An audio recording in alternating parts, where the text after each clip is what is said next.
The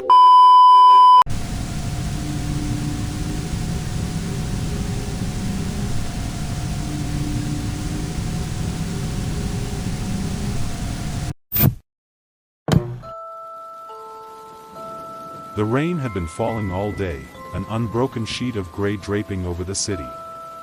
I watched the droplets race down my apartment window, merging together and disappearing, much like my thoughts these days.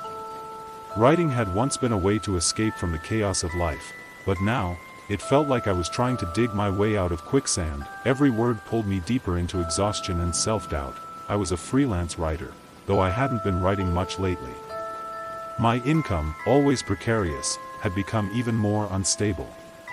Each assignment seemed like a Herculean task, the simplest projects dragging on for days, sometimes weeks, as I wrestled with my dwindling creativity. There was a time when words flowed effortlessly, when stories spilled onto the page with a natural rhythm, but those days felt like they belonged to someone else. I couldn't even remember the last time I'd written something that truly excited me. The isolation wasn't helping. My small apartment, cluttered with stacks of books, old notes, and unfinished manuscripts, felt less like a sanctuary and more like a tomb. It was always too quiet. Occasionally, the muffled sounds of traffic or distant conversations would seep in through the thin walls, but they did little to break the heavy silence. Most days, I wouldn't speak a word out loud until the late afternoon, when I'd finally force myself to venture out for groceries or a cup of coffee, just to see some other human faces. Even then, my interactions were fleeting and empty, quick exchanges with baristas or cashiers who probably wouldn't recognize me if I came in the next day. My friends, the ones I had shared laughs and secrets with in college, had all moved on to busy lives filled with families, careers, and social circles that I no longer fit into. The group chats that once buzzed with messages were now quiet, just like everything else. I would scroll through them sometimes, reading old conversations and wondering how the thread had become so frayed. I had tried reaching out, making small attempts to reconnect, but our conversations always felt forced, as if we were actors playing parts in a show that had long since been cancelled. Eventually, I stopped trying. The solitude grew thicker, and I began to fear it was becoming a part of me, wrapping itself around my bones like a second skin. It was on one of those bleak, rainy days that I decided I couldn't stay cooped up inside any longer. I grabbed my coat and left my apartment, not knowing where I was headed, just that I needed to escape, if only for a little while. The rain was cold as it hit my face, a sharp contrast to the stifling warmth of the apartment. I wandered aimlessly through the city, past familiar cafes and storefronts, not feeling any particular draw to any of them. My feet carried me down streets I rarely ventured, through neighborhoods that grew older and more weathered the deeper I went. Eventually, I found myself standing in a narrow, dimly lit alleyway I didn't recognize. It was tucked between two towering brick buildings, their facades stained dark with age and rain. I hesitated, wondering if I had taken a wrong turn somewhere, but then I saw it, an old wooden sign swaying slightly in the damp breeze. Lost Pages, it read, the letters barely visible under the layers of dust and grime. The bookstore's narrow windows were cluttered with faded paperbacks and old-fashioned leather-bound volumes, their covers dulled by time.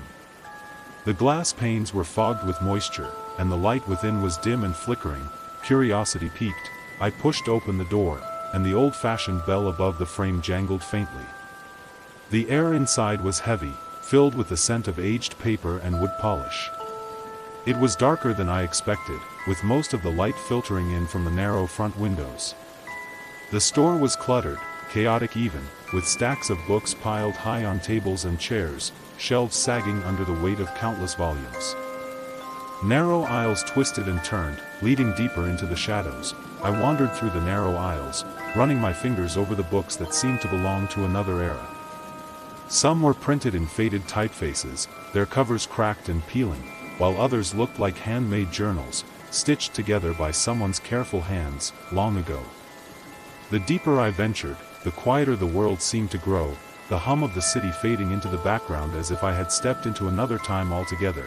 It was then that I saw it. The book lay on a small table tucked away in the back, almost hidden under a pile of yellowing maps. It was a small, nondescript leather-bound book, no larger than a pocket diary. And the cover was worn, its once rich brown faded to a dull, murky shade. There were no words on the spine, no title or author's name to give any hint as to what it contained. I picked it up, feeling an odd chill travel through my fingers as they brushed against the leather. It felt cold to the touch, much colder than any book should be. I opened it, expecting to see faded text or blank pages, but the pages weren't entirely blank. There were faint marks, almost like shadows of words, that seemed to shimmer and shift as I tilted the book under the dim light. It was as though the text was hiding, revealing itself only from certain angles. The sound of a floorboard creaking made me jump. I hadn't noticed the elderly man standing behind the counter, watching me with a faint, unreadable expression. He seemed to blend into the shadows, his clothes faded and old. "Just like everything else in the shop, find something interesting?" he asked, his voice rough and gravelly. I held up the book. "What's this?" I asked, more to break the silence than out of any real expectation for an answer. The old man's eyes glinted in the low light. "The book finds those who need it," he said, as if reciting a well-practiced line. There was a hint of a smile on his lips. "Or perhaps, those it needs." I didn't know what to say to that, but something about the book held my attention. I felt an urge to take it with me. I glanced back at the man. "How much?" I asked, his smile widened ever so slightly. "For you? $5. It seemed too cheap for such an old book. But I reached into my wallet, handed him the money, and tucked the book under my arm. As I turned to leave, the old man called after me. "Be careful what you find," he said, his voice low and almost drowned out by the sound of the door creaking open. I glanced back, but he had already turned away, vanishing into the store's shadowed depths. Back in the quiet of my apartment, the book sat on my coffee table like a dark presence, a strange weight in the room. I couldn't seem to ignore it. It was as though it was waiting for me to open it, to uncover whatever secrets lay hidden within its pages. I finally sat down, picked it up, and cracked it open once more. Words filled the first page in a delicate, slanted script that looked handwritten, as if someone had carefully penned each letter. The words described a memory I had buried long ago, one that sent a shiver down my spine. It was from when I was a child, maybe 8 or 9 years old. My parents had taken me to a fair one summer night, filled with bright lights and music. I had wandered off, distracted by a booth selling trinkets, and before I knew it, my parents were nowhere to be found. I remember the panic that had seized me, the suffocating feeling of being lost in a sea of strangers. Hours seemed to pass before a security guard found me crying and reunited me with my frantic parents. How could this be? I had never told anyone about that experience, not in such vivid detail. Yet, here it was, written out in the book as if someone had been there with me, seeing and feeling everything I had in that moment of fear. The next morning, the unsettling memory from the book lingered in my mind, refusing to be dismissed. I tried to rationalize it. Maybe I had read a similar story somewhere before. Or maybe my mind was playing tricks on me. It wasn't impossible. I had been under a lot of stress lately. I had to shake off the feeling and get out of the apartment. A walk would do me good. I put on my coat and left the apartment, letting the crisp autumn air fill my lungs. I walked aimlessly, allowing the city to swallow me up. The sound of traffic, the chatter of people, the hum of the city, it was all strangely soothing. My feet carried me through familiar streets, until I ended up in a quieter part of town. I had walked here many times before. I knew these streets well, or so I thought. I had barely taken a few steps down a narrow side street when I felt a strange sensation wash over me, a tingling chill that prickled the back of my neck. The street looked the same, yet different. There was something off about it, something I couldn't quite place. I glanced around. Suddenly aware that the street signs didn't match the names I remembered, panic began to creep in, and I reached for my phone to check the GPS. But when I pulled up the map, my location was a blank, gray void. I closed the app and reopened it, thinking it was just a glitch, but the result was the same: no roads, no landmarks, no street names, just an empty screen. A wave of dizziness swept over me, and I felt as if the world had shifted somehow, as though I had walked into a different version of the city. I continued walking. I passed buildings I didn't recognize, shops that hadn't been there the last time I visited this part of town. The more I walked, the more disoriented I became. And soon, I couldn't tell which way I had come from. It wasn't long before a thick fog began to roll in, wrapping itself around the streets like a blanket. It came in fast, swallowing up the pavement and rising up to knee level. The fog was dense, more like smoke than mist. I could barely see a few feet ahead of me. My heart pounded in my chest as the world seemed to fade away, consumed by the murk. My legs trembled, and I stumbled forward, driven by a need to escape the suffocating fog. I turned down another street, then another. I began to run, until I finally saw a break in the fog, a familiar intersection up ahead. I staggered out of the haze, collapsing onto a bench at the side of the road. The fog was still there, hanging over the street like a curtain, but it didn't seem to reach me anymore. I could see the familiar shops and cafes now, the traffic flowing smoothly, as if nothing unusual had happened. I sat there for a long time, catching my breath, trying to calm the frantic beating of my heart. Had I imagined it? It all seemed impossible, like a nightmare I couldn't wake from. But when I checked the time, nearly 2 hours had passed. 2 hours of wandering in a place that shouldn't have existed. I couldn't explain it, and a part of me didn't want to. I just wanted to go home and forget about it. After the disorienting events of the day, I couldn't bring myself to sleep. I sat at my desk, the dim glow of the lamp casting a soft halo of light over the pages of the book. I had to know what it would reveal next, no matter how unnerving. My hands shook as I opened the leather cover, bracing myself for whatever story might appear. Slowly, the faint traces of words began to surface on the page, growing clearer with each passing moment. The text described a claustrophobic feeling. A fear of being trapped in a small space, and of the walls closing in. It talked about the sensation of suffocating, the inability to breathe, and the irrational certainty that the space itself was shrinking. The fear was so vividly described that I could almost feel the walls pressing in around me. I closed the book abruptly, my pulse quickening.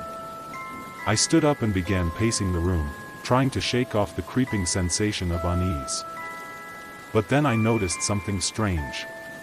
As I passed by the wall near my bed, I thought I saw it move, just a subtle, almost imperceptible shift, like a breath. I turned quickly, staring at the spot, but it was still, silent. It had to be my imagination. I was letting the book get to me, feeding into my own anxieties. I tried to calm myself down, telling myself that it was all in my head.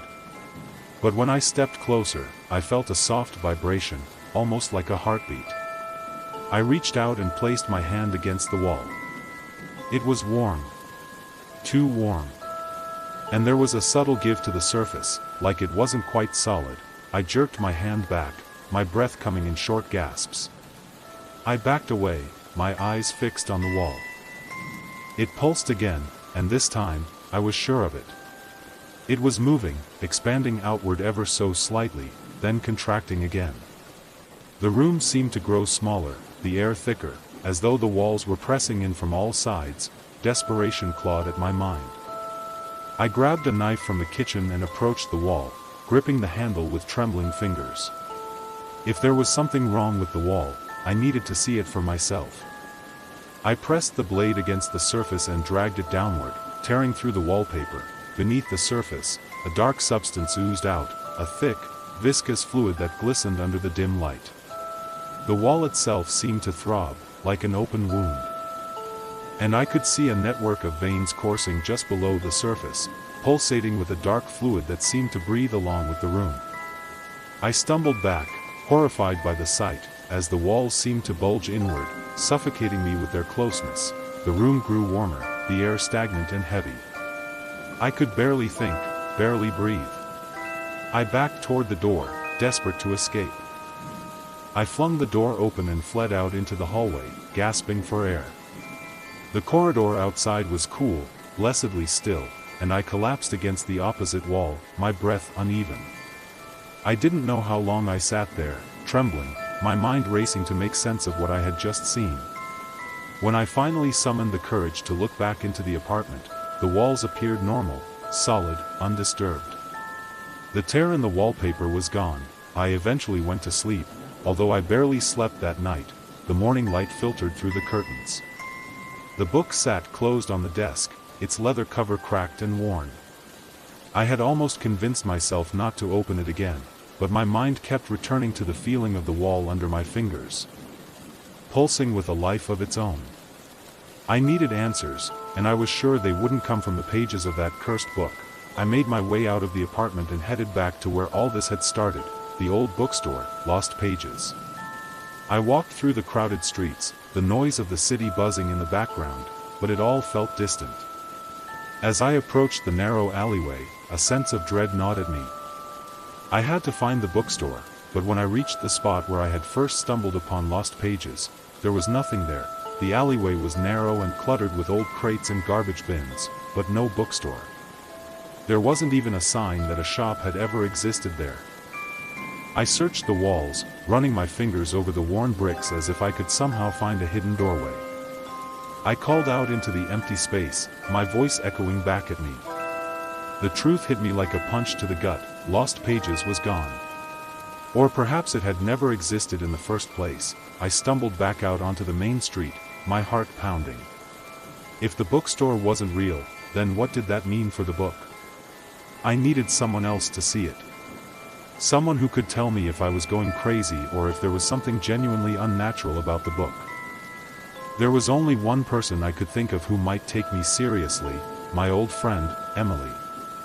She was the kind of person who always had an open mind, who never dismissed things out of hand. We hadn't been close in recent years, but I hoped that she would still be willing to help. When I reached her apartment, I hesitated before knocking. My hand hovered in the air for a moment before I finally rapped on the door. She answered with a look of surprise, her expression softening when she recognized me. "Daniel?" "It's been a while," she said, a mix of curiosity and concern in her voice. I forced a smile, though it felt brittle. "I know, and I'm sorry to show up out of the blue like this. I need your help with something." She invited me inside, and we sat down at her small kitchen table. The book was heavy in my hands as I set it down in front of her, opening to the first blank page. Emily looked at the book, then back at me, a puzzled expression crossing her face. "It's just an old book," she said, flipping through the pages. "There's nothing written here." My stomach sank. No, there was something. There were words on the pages. Detailed descriptions, almost like it was reading my thoughts. Emily's brow furrowed as she closed the book and looked at me with a mix of sympathy and doubt. "Daniel, I'm not saying you're lying, but are you sure you weren't imagining it? Maybe you're just under a lot of stress." And I interrupted her, my voice rising. "No. I saw it."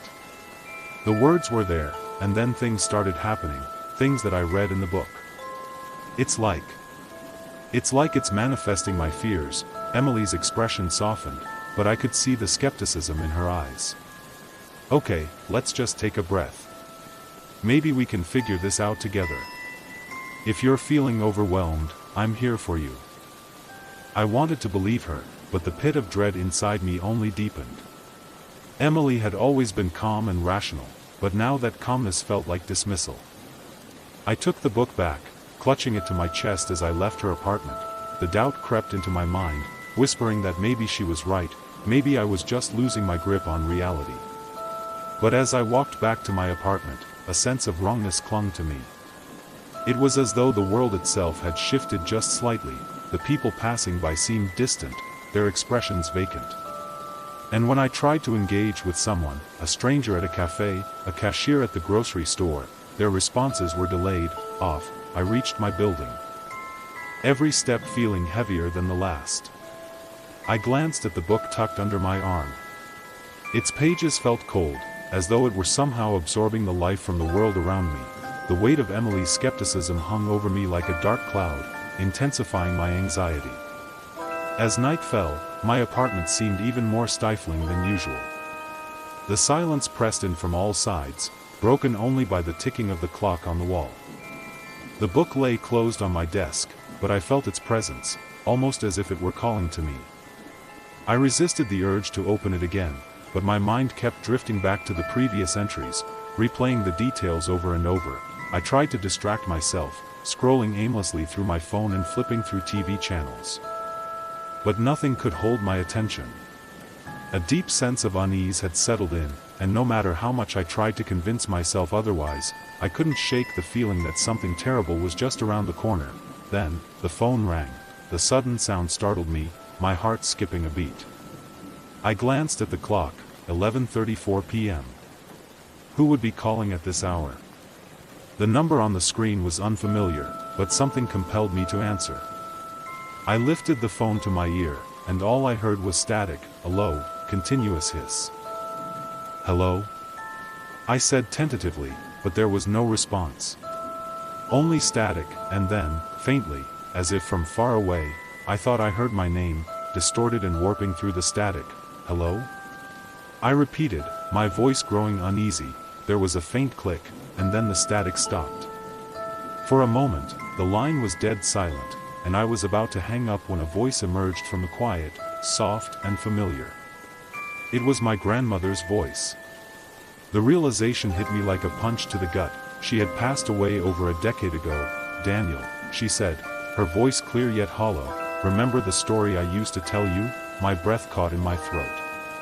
I had no words, only a growing sense of dread. She had always told me bedtime stories as a child, comforting me when I was scared of the dark. "I'm here, Daniel," the voice continued, but it was beginning to distort, warping into something that no longer sounded quite human.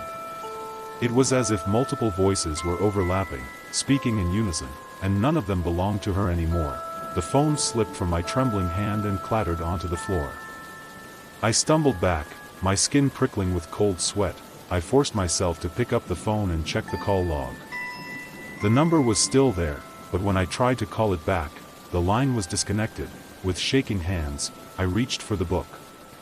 I knew I shouldn't open it again.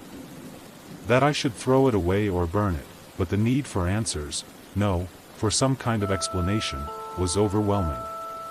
I opened the book to a random page, and there it was, an entry written in neat, faded script, a fear of the past reaching out to the present. The voice of a loved one long gone, breaking the silence of the night. I closed the book and slid it to the far edge of the desk, but the unease lingered, crawling over my skin like static. The next morning, I called Emily. The phone rang and rang, but there was no answer. I tried again, and still, only the monotonous drone of the ringing met my ears. A heavy knot formed in my chest, tightening with every unanswered call. I texted her, then tried calling some other friends, just to hear someone's voice. Nothing. Not a single response. It was as though my messages were being cast into a void, swallowed up without leaving a trace. Panic began to creep in. I needed to see Emily in person, to confirm that everything was normal. I drove over to her apartment, but when I reached her door and knocked, there was no response. I knocked harder, then pounded. Still, nothing. I tried the doorbell. No answer. It was as if the entire building had gone silent. I pressed my ear to the door, listening for any sound, any sign of life. There was only the faint hum of the distant traffic, the muted ticking of a nearby clock.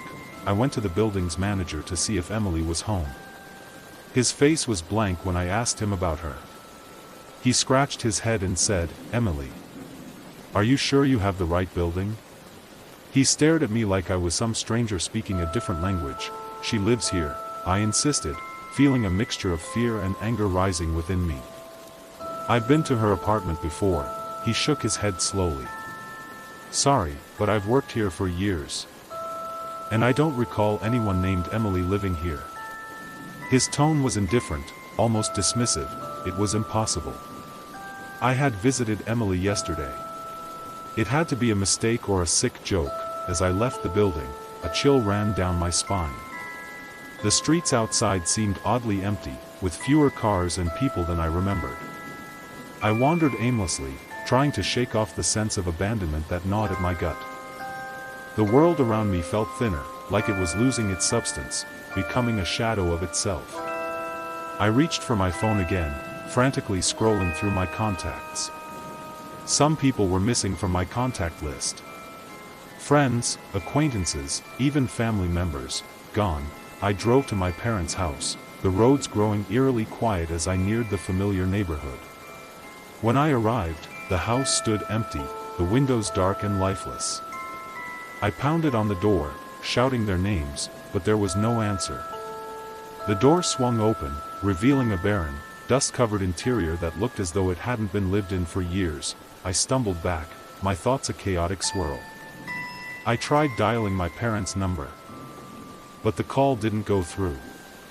There was only a hollow voice saying, "The number you have dialed is not in service." It repeated the message again and again, as if mocking me. My world was shrinking.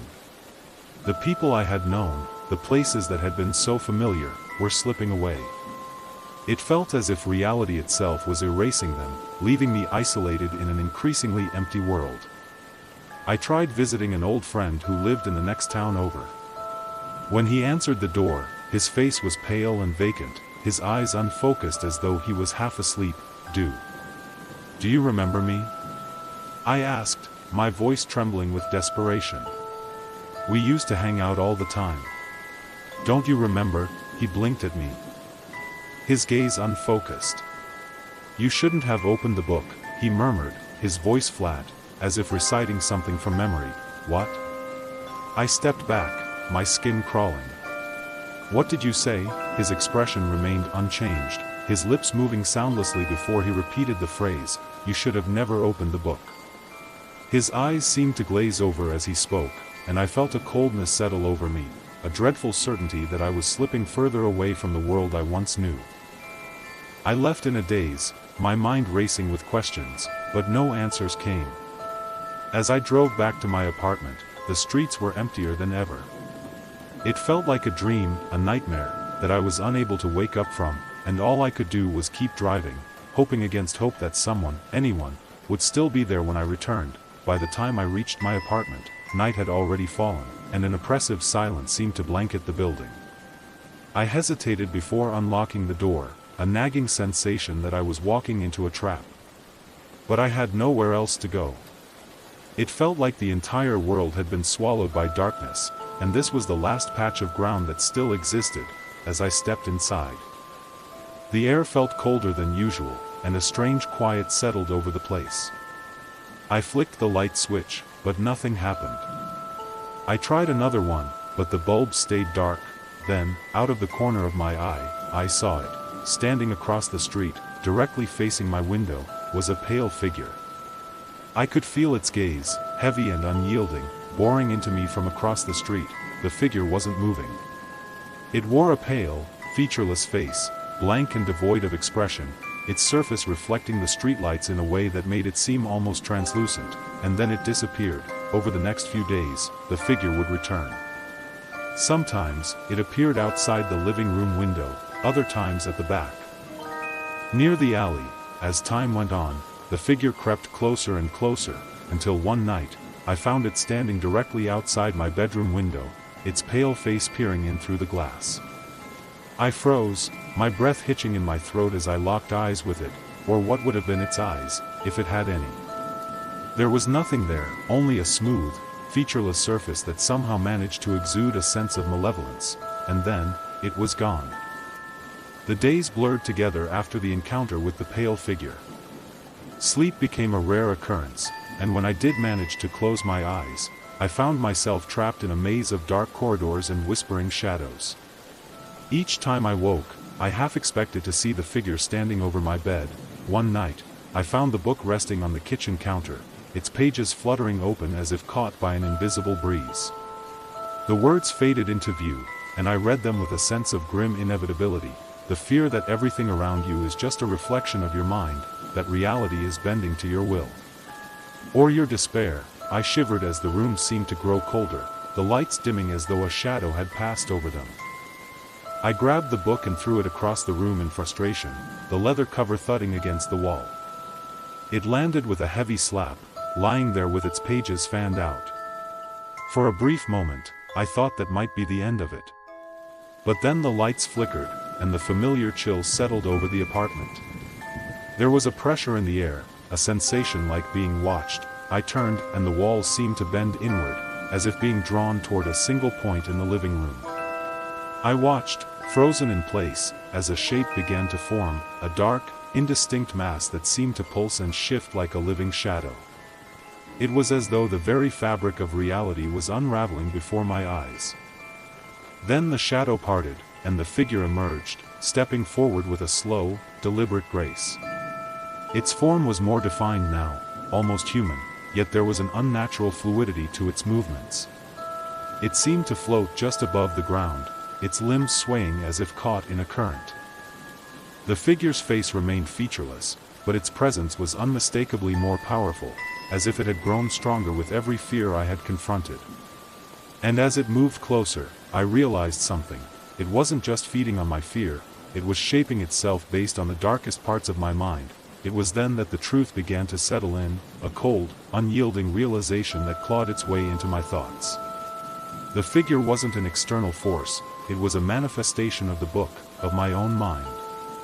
The book wasn't just documenting my fears, it was bringing them to life. I tried to steady myself, to gather my thoughts, but the room seemed to pulse in time with the figure's approach. The air grew heavier, and a low hum filled the space, vibrating through the walls. The figure stopped a few feet away from me, its pale, featureless head tilting to the side as if studying me. Then, it spoke. Not in a voice, but through a thought that seemed to echo in my mind. It was a presence that filled the room, a darkness that whispered my name. "You brought me here." The figure stepped even closer. I steadied my breathing, forcing myself to confront the figure before me. The pale entity stood motionless, its eyes hollow and its form flickering as if caught between two worlds. Its presence radiated a bone-deep cold, a chill that seemed to seep into the air itself.